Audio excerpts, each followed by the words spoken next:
UP में बयान बहादुरों का निकला सियासी दम। ओपी राजभर और संजय निषाद पर उठ रहे कई सवाल। क्या सहयोगियों का साथ भाजपा को पड़ गया भारी? भारतीय जनता पार्टी को उत्तर प्रदेश में इस बार करारा झटका लगा है। जिस यूपी ने 2 बार बीजेपी को सबसे ज्यादा सीटें देकर दिल्ली में पूर्ण बहुमत के साथ काबिज रखा, उसी उत्तर प्रदेश में इस बार बीजेपी ने सबसे खराब प्रदर्शन किया है और महज 33 सीटों पर ही जीत हासिल कर सकी है। वहीं बीजेपी के सहयोगी भी खास कमाल नहीं दिखा सके। अपना दल 2 में से 1 सीट पर हार गई, तो वहीं ओम प्रकाश राजभर और संजय निषाद के बेटे चुनावी मैदान में परास्त हो गए। उत्तर प्रदेश में बीजेपी का राष्ट्रीय लोक दल अपना दल सोनेलाल, ओम प्रकाश राजभर की सुहेलदेव भारतीय समाज पार्टी और संजय निषाद की निषाद पार्टी के साथ गठबंधन था। बीजेपी ने यूपी के 80 सीटों में से 6 सीटें सहयोगी दलों को दी थी, जिनमें 2 सीटें जयंत चौधरी की राष्ट्रीय लोक दल को, 2 सीटें केंद्रीय मंत्री अनुप्रिया पटेल की अपना दल एस को, ओम प्रकाश राजभर की सुभाषपा को 1 सीट और 1 सीट निषाद पार्टी के मुखिया संजय निषाद के बेटे प्रवीण निषाद को दी थी। हालांकि प्रवीण निषाद बीजेपी के चुनाव चिन्ह पर मैदान में थे।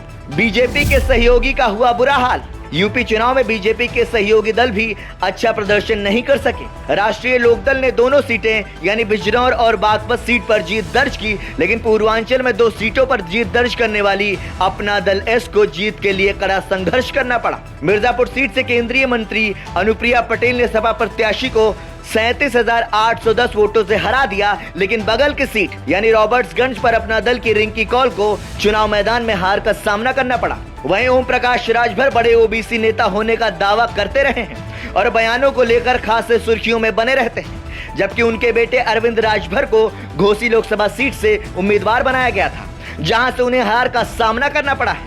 जबकि राजभर ने अपने बेटे को चुनाव जिताने के लिए पूरी ताकत लगा दी थी। अरविंद राजभर को सपा के राजीव राय ने 1,62,943 वोटों के भारी भरकम अंतर से चुनाव हरा दिया। बीजेपी की एक और सहयोगी निषाद पार्टी भी कुछ खास कमाल नहीं कर सकी है। बीजेपी ने संजय निषाद के बेटे प्रवीण निषाद को संत कबीर नगर सीट से टिकट दिया था। वो बीजेपी के चुनाव चिन्ह पर चुनावी मैदान में थे, बावजूद इसके उन्हें हार का सामना करना पड़ा। समाजवादी पार्टी के लक्ष्मीकांत उर्फ पप्पू निषाद ने 92,170 वोटों से प्रवीण निषाद को चुनाव में करारी शिकस्त दी है। ब्यूरो रिपोर्ट, संदेश वाहक।